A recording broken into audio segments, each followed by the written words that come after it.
Hi, and welcome back to the YouTube channel. I'm here again to talk about yet another new Capenna commander deck I've built. I'm doing this again in the early hours of the morning when my wife's still asleep. So this is probably the third or maybe fourth video you've watched on YouTube of me having the same top on. It's just because I'm doing them all in bulk while she's asleep so I can get them uploaded and sent out to you guys to watch. So anyway, apologies for that, but here we go. Here's Rocco, Cabaretti Caterer. X, red, green, and white. When Rocco enters the battlefield, if you cast it, you may search your library for a creature card with mana value X or less and put it onto the battlefield and then shuffle. So, what are we going to do with this? Well, we're going to do some ramping, so here we go. I've tried to keep this out of... Mox, Tanzlite, and Soul Talisman can be replaced, but they're quite useful. You can put Soul Ring in here if you want to, but I'm playing them this way. And we're going to do that with Arcane Signet as a bit of our artifact ramp because you need the ramp. Soul Ring should probably be in here, but I'm going to try a deck without it.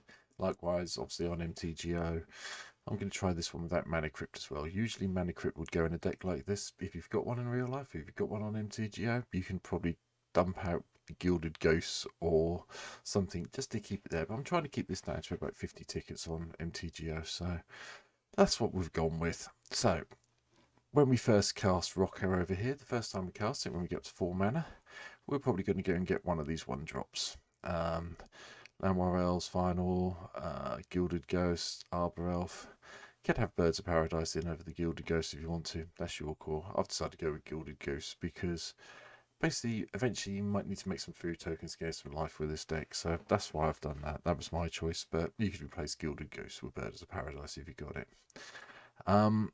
So that's fine, go and get some ramp, but then the rest of our creatures hopefully do something when we bring them into play. So, Knight of the White Orchid, go and find a plains. Requisitioner, okay, that does it when it dies, so that's a treasure token, so I thought it was worth it. Channel Initiate comes in with some -1/-1 counters on it, but you get to tap it and add mana, and it eventually becomes a 3/4, which is good. Lotus Cobra, same thing. Doesn't do anything when it comes into play, but lands give you extra mana, which means we can get up here quicker. Rada Rigel, same thing, but gets more mana, also taps. And Trellasara Moon Dancer, I have no idea why I put this in here, but it seemed like a good idea at the time. And we do gain a little bit of life from Essence Warden and sacking these, so it might help. But we'll try it out. It's just an extra body in that low area. But going on from there, this is great because it says when it enters the battlefield if you cast it, which you're always going to do. You're not really going to bring it back from your graveyard. When it dies, it's going to go back to your command zone. Yes, it's going to cost more, but we'll get there. But what it does say is it casts and search and put it into the battlefield. Every other creature in here has a comes into play or enters the battlefield trigger, I should say. So I will show you what I mean. All the big stuff up this end over here. So we've got Woodfall Primus, enters the battlefield, blow something up. Endrazor Forerunners, enters the battlefield, give everything +2/+2 vigilance and trample to end of turn. Thrastodon, blow up 3 permanents you don't like. Angel of Serenity, exile 3 other target creatures. Yeah? Avenger of Zendikar, go and get a load of 0/1 plant tokens. Hornet Queen, get some insects for Death Touch. Trollvalar, enters the battlefield, get 2 wolf tokens, and it becomes daybound. Wolverine Riders, at the beginning of each upkeep, this doesn't have an enter the battlefield trigger, but it does have for other elves. So if you get this into play, and you've got some of these coming in, you're getting a bit of life. But, you do get a warrior every time, every upkeep. So you do gain a little bit more life from there. Pyleth comes into play with more plant tokens. Angel of Invention comes into play, gets some servos. Siege Gang gets some goblins. Thragtusk gains some life. Acidic Slime, blow something up. Cultivator of Blades, make it big, get ready to attack. Gearhulk does all the +1/+1 stuff.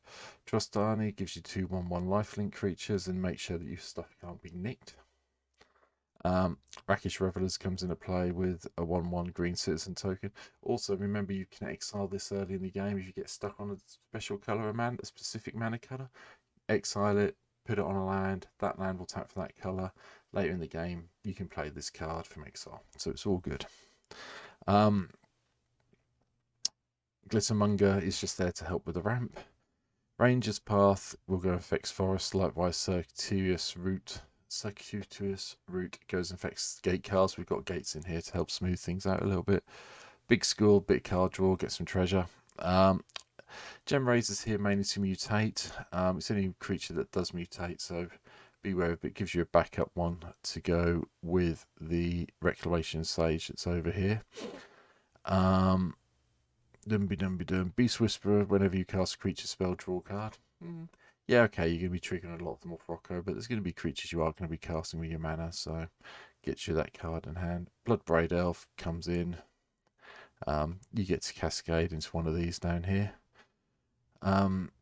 Stimulus package is there just so, if we're going to abuse a little bit of treasure sub-theme, gives you something to do. I'm not sure about this card, but I thought I'd drop it in and try it out and see what happens. Your Sheen's there, go and get your forests and your plains, and it stops everyone sacrificing non-land permanents. Don't forget you can still sack these for mana. Trostani helps you populate, doubles up on your creature, Any creatures you've got, you get an extra one of, and you gain a bit more life. Fleetfoot Dancer's there because it's trample, life, link, and haste. Seemed like a plan to me. Again, not 100% sure about Oban, but thought we'd give it a try out since it was in the right colours. Cabaretti Ascendancy is quite nice because it gets you a creature, which is why we're quite creature heavy in this deck, just so you're clear. Cabaretti Charm, gives you a bit of a bite damage or bite if you want to, or +1/+1 and trample, or you get some more tokens. And then Incandescent Area, a little bit of early board wiper things, get a little bit out of hand. You're playing an elf deck or you're playing something small with lots of tokens. There's been a few token things running, non-token things running around at the moment. Obviously this doesn't deal any damage to tokens, so if you've got tokens in play, it's really good, because if you get this or this or this, you can blow everything else up that's smaller than them and still be left with all your tokens, so it works really well. But that's the idea. It's just a quick bit of fun, just to try and abuse some of the comes into play effects. Again, it needs tuning. I've just built this off the top of my head. I'll be playing it on the stream at some stage this week. Have a look at the stream notes below.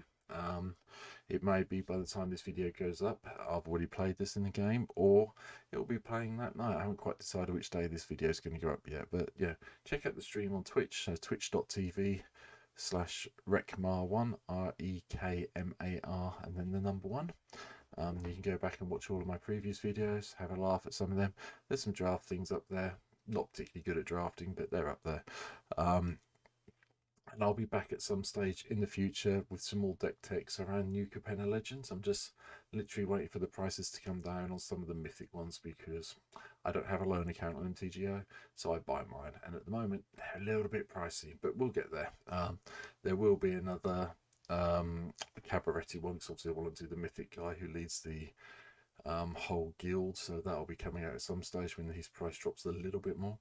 But beyond that, I hope everyone enjoyed this. Thank you for taking the 9 or so minutes to watch this during your busy day today, and I'll hopefully see you all on stream soon. But keep an eye on the YouTube channel, so like, subscribe, go and follow me on Twitch. If you've got a spare Prime sub, I'd like that. Appreciate that as well. That's no new. I just sooner people went and followed me on Twitch, so I had people to talk to when I'm streaming. So please go and do that, and hopefully I'll see you all at some stage in the future. Take care. Thanks for watching this video. I'll see you next time I put something up on YouTube. Cheers. Bye.